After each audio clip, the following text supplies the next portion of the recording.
Let's say, for example, that you ended up starting a brand and it took all of a sudden a bunch of Hispanic women are your predominant buyer, and something happens big in the news that involves an Hispanic woman. Now it starts becoming a race thing. Do you then put something out saying your company supports it, although you disagree? And this is another way of asking a question that you asked earlier. Hey, welcome back to the Amazing Marketing Show, where we talk about all things marketing, including brand activism this week. All the different brands, what are they doing? What are they saying? Do we care about it? Should they be doing it? We're going to answer those questions right now. I'm Dmitri Smirnov. Here's Chris Gray. What's going on? Dmitri, what up, brother? Living the dream, as always, I think. And that's how I like to see things, at least. How are you? Man, good. Like I was telling you prior to us recording, a little tired. Drank. I don't know. I'm sure some of you guys are. I'm positive some of y'all out there have had Celsius. It's like the new Red Bull or whatever it is. And I just drank one a little too late yesterday. I drank half of one a little too late, and I was up till 2, 3 in the morning. Then woke up at 6:30. So powering through it, man. I'm feeling surprisingly awake right now, and I'm ready to do this, bro. It seems like these energy drinks. I'm not really a big energy drinker, but from what I can hear or learn about from you, for example, Celsius is the first time I'm hearing it, but it seems like they go in these cycles in waves. It was now it's Celsius, but it was Red Bull. It was 5 Hour Energy. Before that, it was Four Loco, I think, or maybe that was another. Yeah, man. There's not a lot of brand loyalty to these things. I don't think. I think unless though, I think there's a stronger like cult like following behind Monster. If you Hmm. drink a Monster, it says a little bit more about you, which I think we might get into here shortly. Yeah, well, actually, now that you mentioned Monster, I've heard about Monster, the company, as the fastest growing publicly traded company over the last, I think, 20 years. The fastest out of anyone. It's like more than Apple, more than any tech company. Monster, the drink, has been the most successful company and the best stock to own. I identify, here in Texas, at least for me, the people who drink Monster are not like the tech people that we hang out with in our world. Somebody who drinks Monster here is typically a little more blue collar. It might be a somebody who works as an HVAC technician, plumbing technician, rides dirt bikes. There's just a culture to this Monster thing that hey, I drink Monster. This means I identify with this type of lifestyle.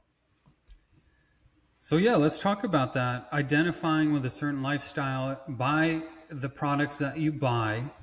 And here's the big question is, do you as a consumer care what the company that you buy from thinks about current events or certain political issues? And if you have a brand, if you're running a company, is this something that you should care about when you're putting out your messaging for your own company? Man, this is such a meaty question. Such a meaty question. I think it's very dynamic. I think the answer to it is yes and no. For me personally, I don't really give a shit about a brand and what they believe in. The only time, off the top of my head, the only time I could recall wanting to invest in a brand a bit more because it identified with something that I identify with was Puma, because Puma had a heavy influence with Jamaicans, track Jamaicans, Jamaican, this Jamaican, that was always Puma, Puma. So I was like, oh, that's dope. I'll buy more Puma stuff. But beyond that, I really don't give a damn. And I'm a lot of times annoyed with brands pushing their agenda or whatever it is. Look, man, if I go to Amazon, I'm just trying to buy, a bunch of toilet paper. I don't really want to care about. I don't care about these two or three other messages that you're pushing. I don't care about that. I could care less. I just want the toilet paper. So that's that aspect as a consumer.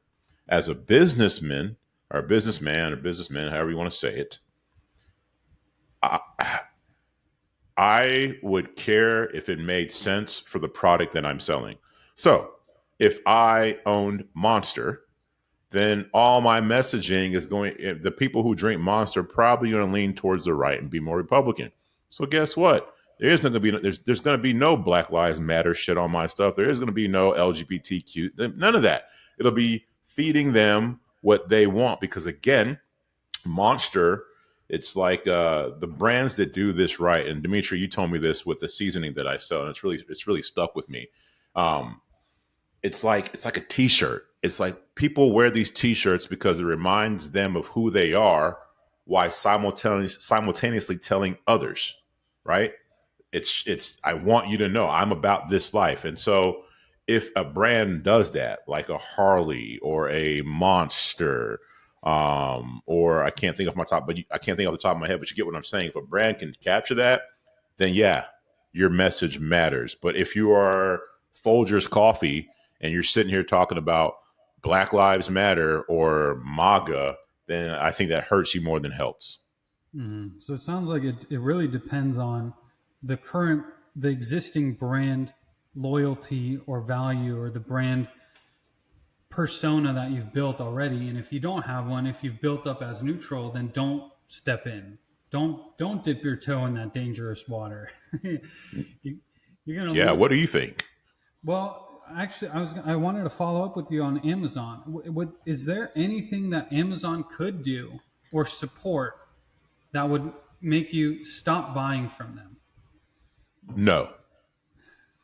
So if you're a big enough brand where it's convenient and priced in such a way where there's nothing you can do, then I guess do whatever you want at that point. I'm curious though, like what are they doing exactly when they are supporting certain messages? Is it a marketing ploy, or is it people, executives, owners of that company actually wanting to push certain agenda or policy through their company?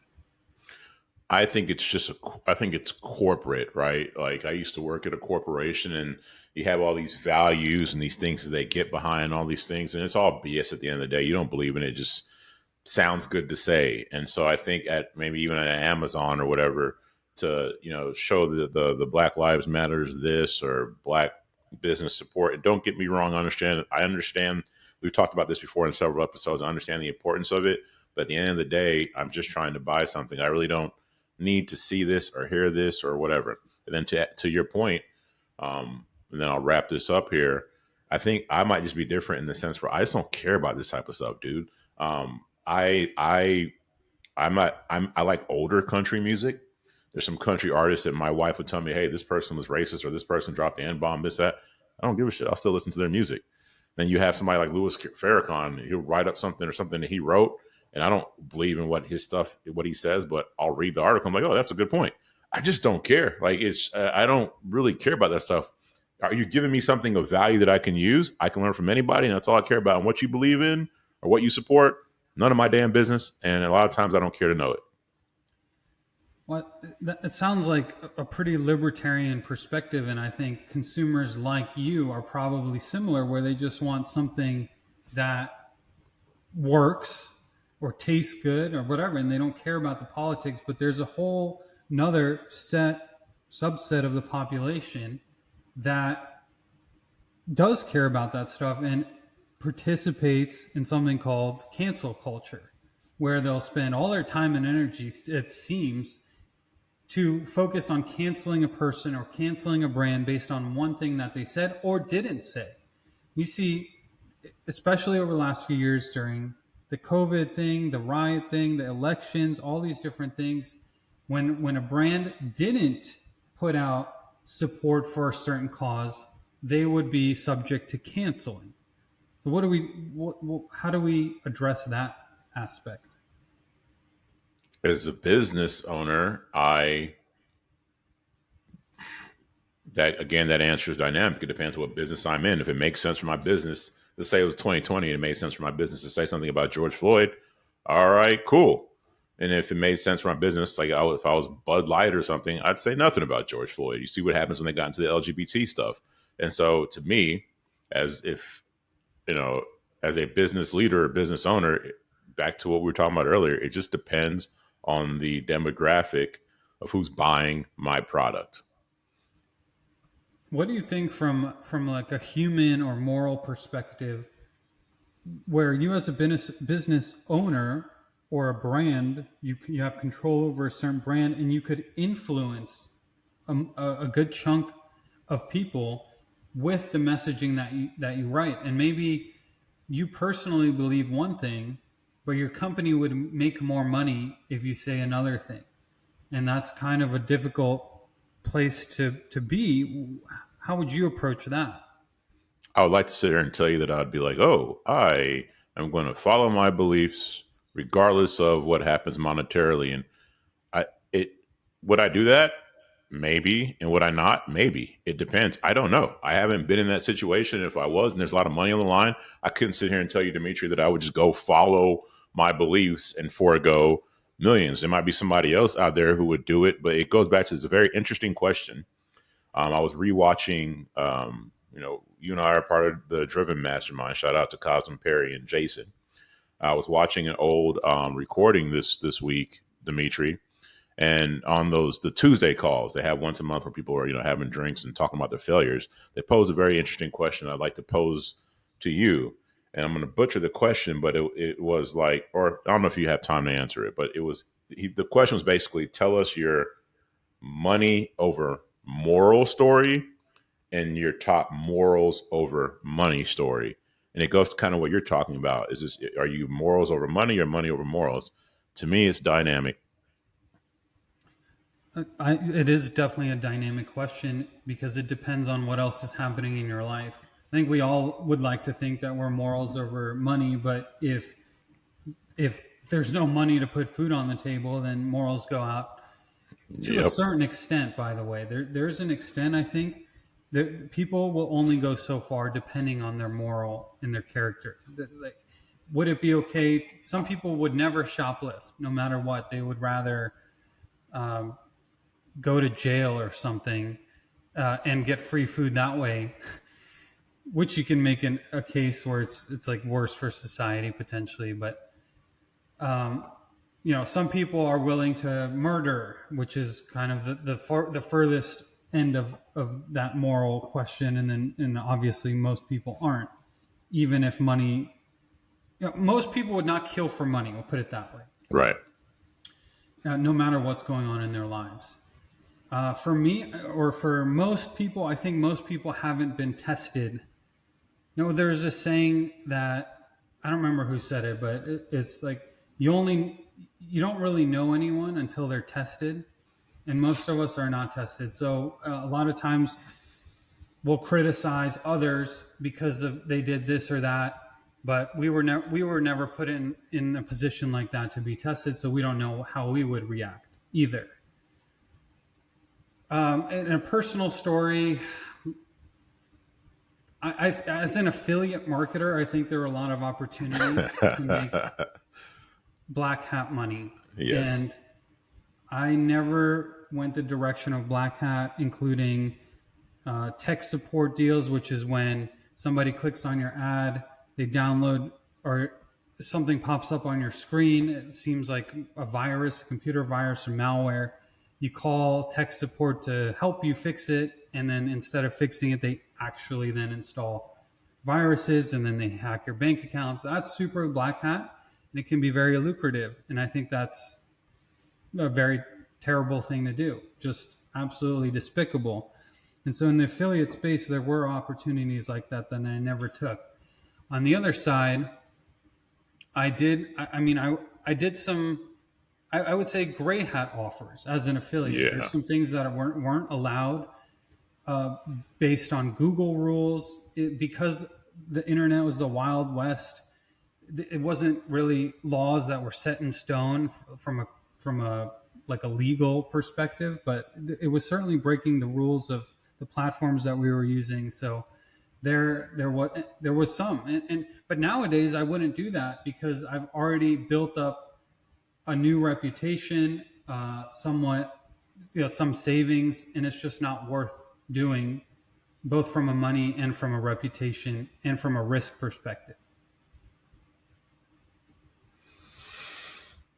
I fall in the same category as you when it comes to the affiliate stuff. I didn't get into the black hat, heavy black hat stuff, but most definitely gray hat.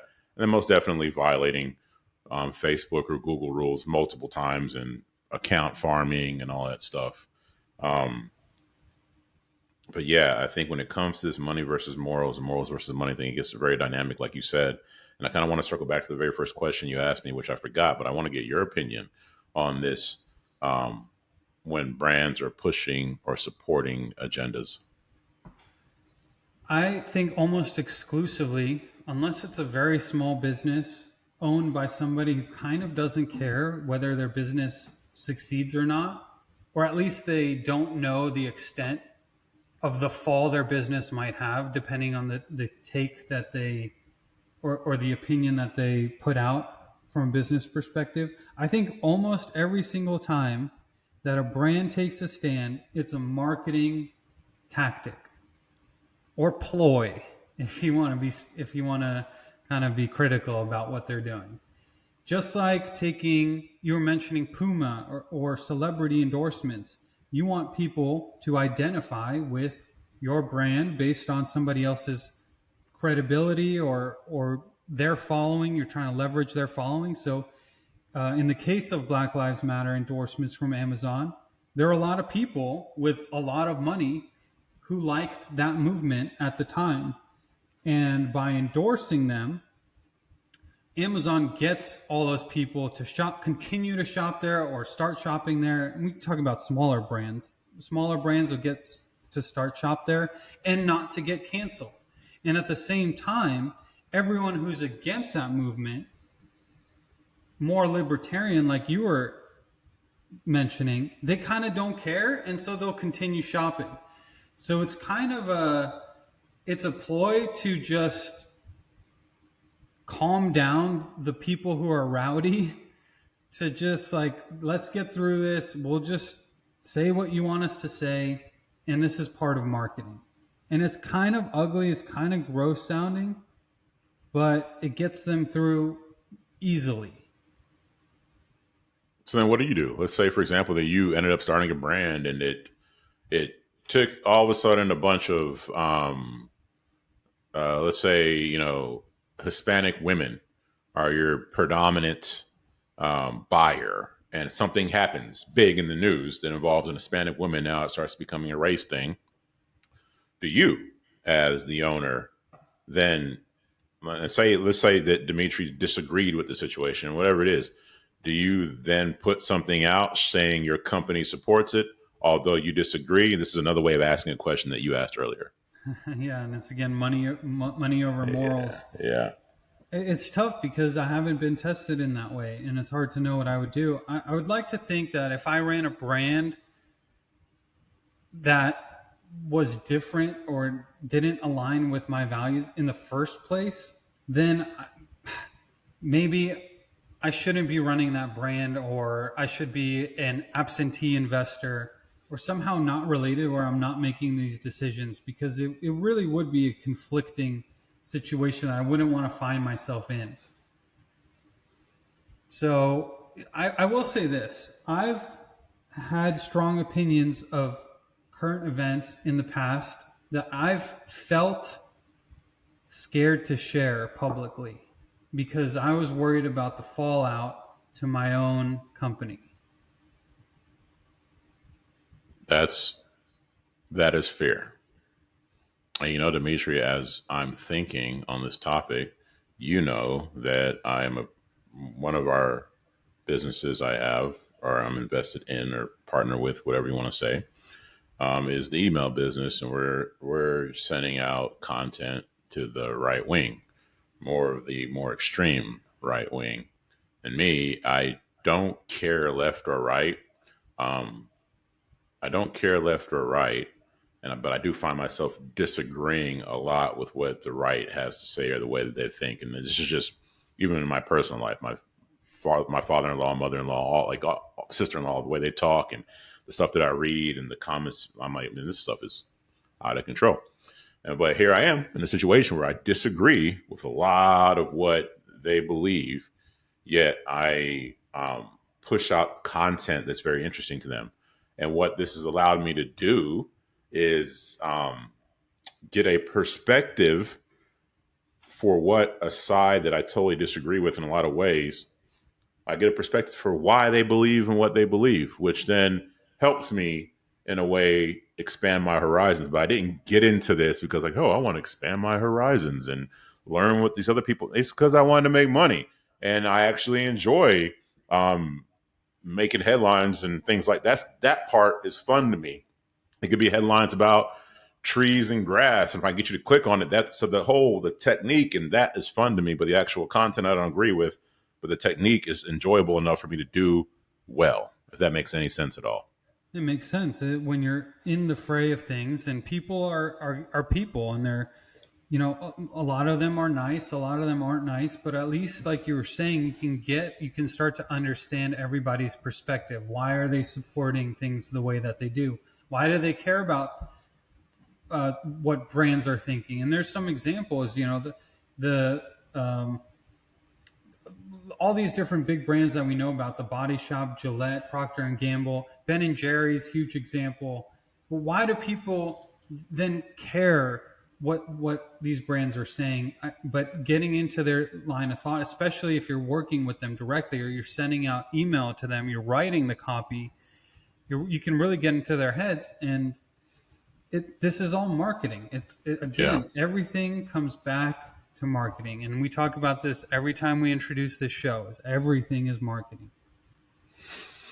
Something that has been helpful for me, like again, not being into politics at all. When I'm writing these headlines, like we've talked about this before, but good gosh, Reddit is just a treasure trove of information. And then now, at the point of recording this, you have Chat GPT 4.0 or 4.0, whatever it is. That prompting that alongside prompting Perplexity with a little bit of Reddit research, which Perplexity will do some of that for you. It's amazing what you will learn about niches and brands. And in this case, a group of people that I know nothing about, I learn a ton about within the matter of minutes. Yeah, and well, with these types of platforms like Reddit, like Facebook groups, Yes. and I mean, even comments underneath certain posts, you get to start to see the real conversation, assuming they're real conversations, but real conversations that people are having, why they're having them, why they think that what they think, what are their values, what do they truly care about, and then, I mean, aside from these brand activism topics, you can actually then leverage that to sell them a product. You can sell them a product based on why they think what they think. That's actually the best information you could possibly have. We as Yes. marketers could probably look at the messaging that these big companies are doing and then decide that's how we'll do it for our clients, or we won't do that for our clients that way. So we can learn from the big guys in a way, whether they're doing it right or wrong, and then we can just, for example, in a local business, in a HVAC business, would it ever make sense to take a stand on a social issue? It I don't know if it would make sense to, but depending on where your HVAC business is located, it may not hurt you. There's a brand that we work with. I won't say their names. We used to work with them. Um, they suck. They installed my unit, so I can say that. But I'm not going to tell you. I'm not going to say who they were. Man, they suck. But they had a very like when you called that company or when you joined their membership, um, you had a pretty good idea where these people stand. You call it, it's just country music. It's the plan is like just, I'm not gonna say the name of the plan because I don't want to give them up, but the plan is very like American. The membership plan is very like, you got a good feel of where these people stand, and that makes sense for this area. Take that shit to New York, your company might fail. Yeah. So I think it sounds like it just comes down to who are your customers already. And if you don't have a business yet, then you can decide who are my customers going to be, and do I want to be taking stands in the future, or am I going to stay neutral like Switzerland? Have you ever stopped using a brand for something that they did or support, if you care to share that at all? I mean, there is even in our notes list that we mentioned Ben and Jerry's ice cream. Oh yeah, you talked about that. Yeah, yeah, yeah. There, well, I mentioned offline, but Hmm. I noted them. Ben and Jerry's, they're so active with their activism, and I'm like you, man. Like just have your opinions. Like, okay, put them out somewhere. But there's certain brands that go above and beyond to let themselves be known in their outspoken activism, and it's just too much for me on the Ben and Jerry side. And anyway, there's so many good options for ice cream. I'll take Haagen Dazs all day long. I have no idea what Haagen Dazs stands for, and I like it. I like that. I just leave me at the frozen section at the grocery store. Can I just not be blasted with social issues? Can I just have some good tasting ice cream and relax and watch, like I was telling you offline, just watch Married at First Sight and enjoy the evening with my wife? Like, can is that too much to ask for? So clearly, you've hit a nerve on Ben and Jerry. This could, we don't need to go there now, but this could branch off into the marketing of certain social movements, even like the LGBTQ, whatever letters that are on there now. It's seriously, they've added letters where I'm like, there's no way I can remember this. But just like the LGBTQ community, um, I'm all about, I think love wins. If you love a man and a woman loves a woman, whatever it is, and they're consenting adults who can make a responsible decision, then heck, why not? Go for it. And I look at the LGBT community as, for me, like, I remember as a kid, we'd be reading the civil rights books or whatever for Black History Month, whatever it was, and they'd have all these pictures. And I always noticed a random like white guy or white girl in the crowd of black people in the '60s supporting. And I was like, damn, that's dope. Like, this is not a very popular decision at all for this person. Probably not even wise at the time, safety wise. And they were doing it. And so I feel today, to me being a straight male, supporting the LGBT community is kind of like, I feel like that random white girl, white guy in the civil rights. This is not me, but I get behind this movement. So I'm behind the LGBT community movement. But at the same time, um, like, dude, if you're a dude, like like, live your truth. If you feel like you're a woman, you feel like you're a woman. But if you are scientifically a man, you should not be racing women, and so I get these emails from the LGBT community like, oh, they won't allow this and that in this race. I'm like, that's freaking ridiculous. Dude's a man. These are women. Like, they shouldn't compete. My point of all that is, you can get, like, these movements get advertised like we're talking about, and even if I believe in some of them, I don't believe in everything that they're about, which may not have nothing to do with our situation, but that's where I went. No, I think social movements do have a marketing department. Probably the most important thing about a social movement. You can take some examples of movements that I think can be generally agreed upon as not good movements.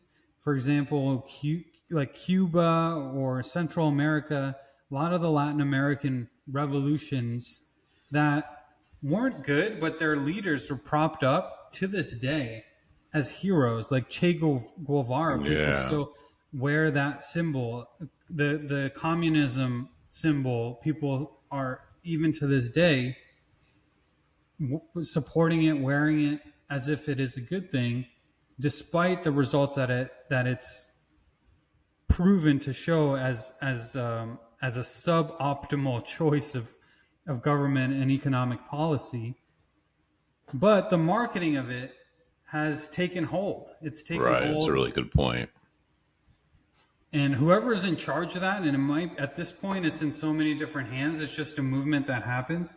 But I still think, but even in like, this comes back to politics too, and we'll get back to how this applies to your business in a second. But like everything in politics is the marketing side. It's not even so much of how you're actually going to vote or how you're going to actually uh, govern. It's not about that. It's about who supports you, what's the feeling around your party like? What other type of people can you relate to, the people that you associate with that candidate?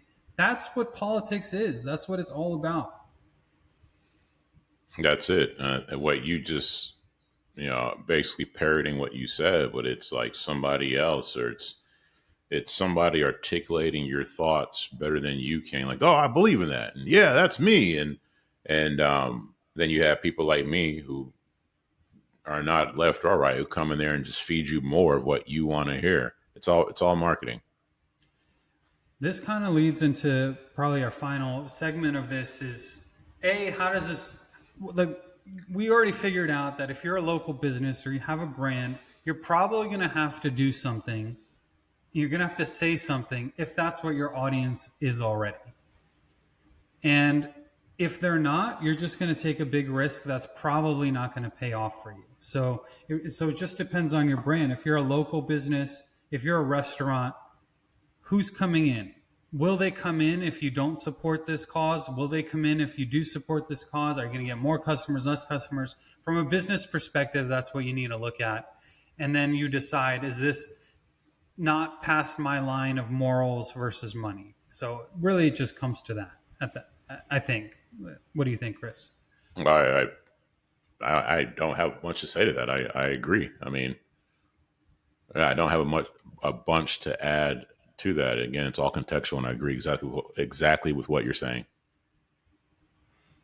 This takes us to the last point where, from my observations, and again, we're in these groups, these masterminds, they're kind of expensive to join, relatively speaking. Now there's some country clubs and masterminds that, we're not we're not in yet, because Yeah, they're like way expensive. So we're not talking about that, but still we see some people who are pretty well off. And personally, I see a lot of people talking about social media detoxing. They don't want their kids on social media. They don't want their kids even having phones.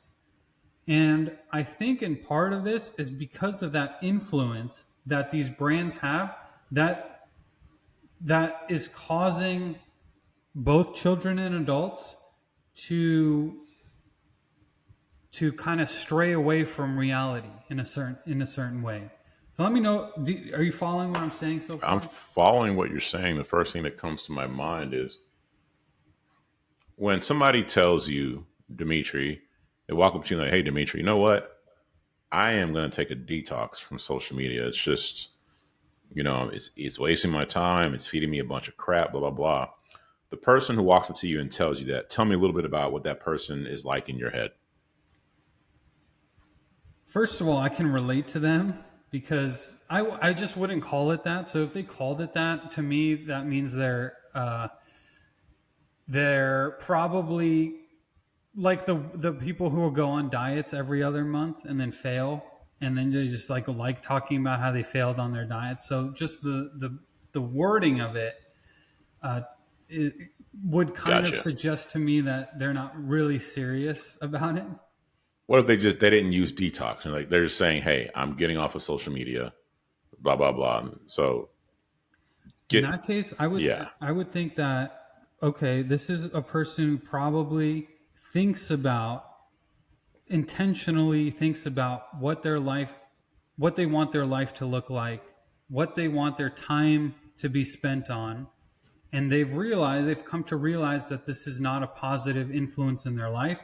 They're probably going to go spend more time with family, with pets, camping, outdoors, relaxing, reading books. I think it's going to improve their life, quite frankly. that type of person you described, do you see more of that person in the world or less?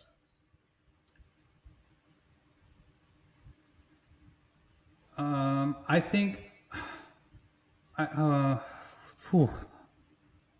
I actually am seeing more people like that lately.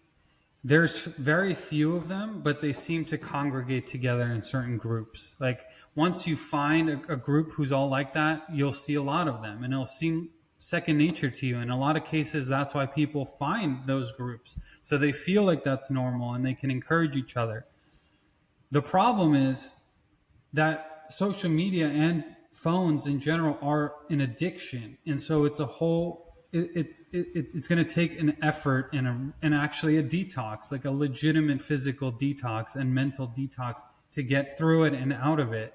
And I think fewer and fewer people are capable of doing that, even if they would like to. I agree. I think that the person who decides to take that type of detox, for lack of better words, or is everything that you just said, where they're self aware. This person probably is cognizant of what they're putting in their body as far as food. They probably are taking care of themselves mentally and physically. Hence, the mental part of staying away from social media. This is a person. It says a lot about somebody who comes to that decision. And I've had to work hard to get in circles of people who think like that. In the normal world, where I'm out with the soccer moms, dads, um, my in-laws, friends, my family's friend, whatever, nobody gives a shit about that. They're not talking about a detox. They want more. And the reason why they want more, yeah, it's an addiction, but it's feeding certain things for different people, right? Like it's so I think that the detox thing is that's a minority group of people who are have some self-awareness, and I don't think the majority of the people have that at all.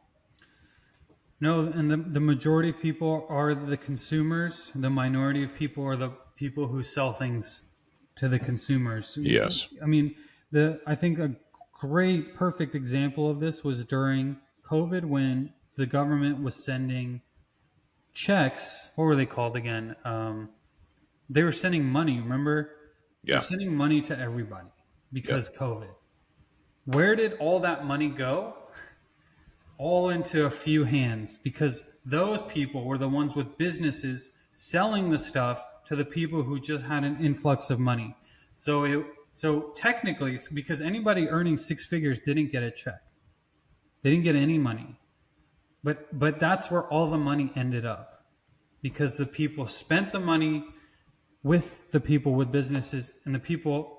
And so the point of this is that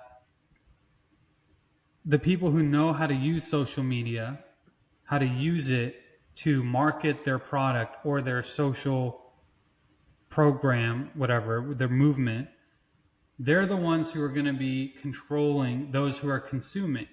And it's addicting to consume because on this side you have a great argument, that side, and people are passionate, and it's like the news, and it's soap operas, and all that stuff is the same technique, and it really is addicting.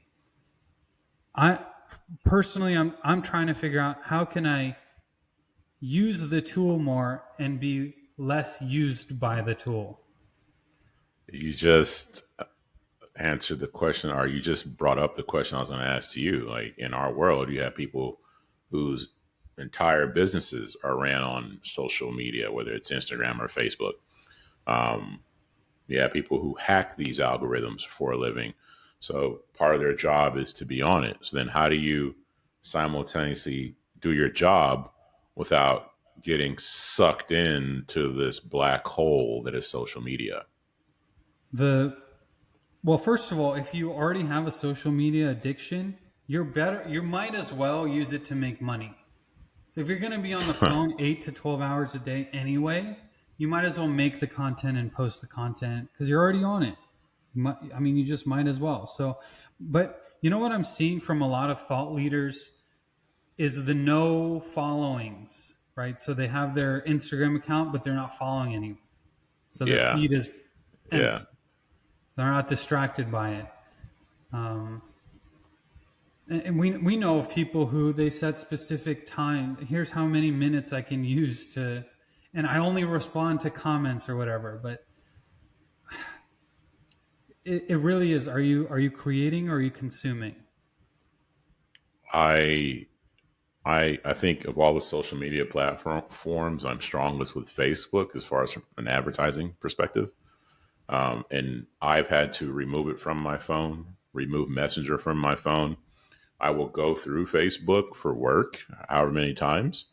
But as far as like scrolling and just mindlessly looking at stuff, I give myself one time a day, if that, and it's got to be on the desktop. Because again, if you don't put bumpers on it, all of a sudden you become the product. At least for me. No, for me too, and I think that's for everybody. And if you're at least thinking about it and setting some kind of boundaries, you're ahead of the game. And just use these tools for your business. Grow your business, grow your wealth, grow your time, grow your free time. Let your mind. I'm just talking to myself at this point. Give your mind a break. When your mind is tired, don't scroll social media. If you're going to be on social media, post something. These are all things that I try to do, and I hopefully it will help the business too. One thing, I know we have maybe 5 minutes left at best or something, but one thing that's helping me right now, it's working right now, is we talk about these social media platforms, and it's from a marketing perspective. I might not agree with the platform. I don't agree with a lot of stuff that Google does or Facebook does or TikTok, whatever. But I found that from a marketing perspective, when I work with what they're trying to do or try to help them accomplish their goals, I'm rewarded. So an easy example of that is Facebook doesn't want people off of their platform, right? And so the things I run are all to help me make money, but to also help Facebook keep people on the platform. Facebook rewards that behavior. Right now, it is what is it, May 31st, 2024.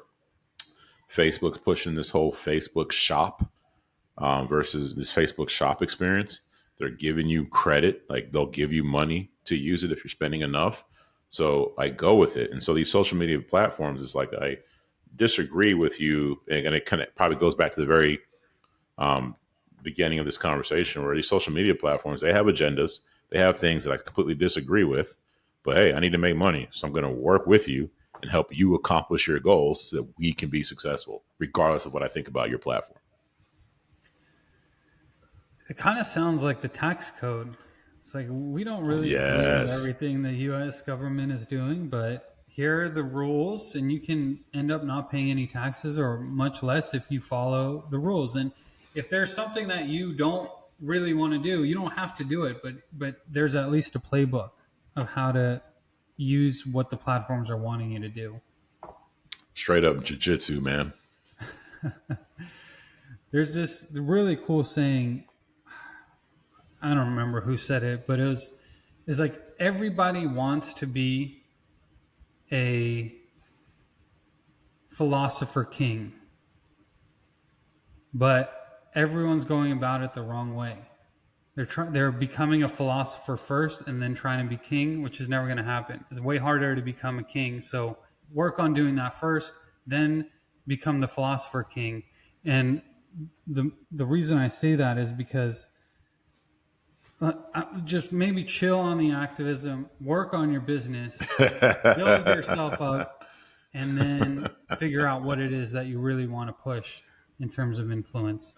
There's a rapper out there, this dude's named J. Cole. He's really good. And he had a line saying, people acting woke, but they're broke. And it reminded me a lot of some people in my lives where it's like, and we talked about this before, where you could talk about all this stuff happening, all this activism stuff. And in my case, white man did this, white man did that. This is my life, blah, blah, blah. White people, white people, white people. In my personal experience, a majority of those cats are not financially successful, not doing well as a family man, husband, father, this and that and the other. And these things they talk about, while there may be some merit to the concept for this individual, it's just an excuse to make them feel good about not being successful. To your point, accomplish some shit first and then get into your agenda or something. People will be much more likely to listen. Yeah, and you might change your mind by then. Hey, dude, real quick, my wife said something interesting to me. I thought it was pretty funny. She goes, some older person told her that if when you're a kid, um, if you were not a Democrat when you were a kid, you may not have had a heart. But if you're not a Republican as an adult, then you may not have a brain. I thought that was pretty funny. Yeah. Okay. Well, on that note, thank you for listening to Amazing Marketing Show. We'll see you next week. Peace.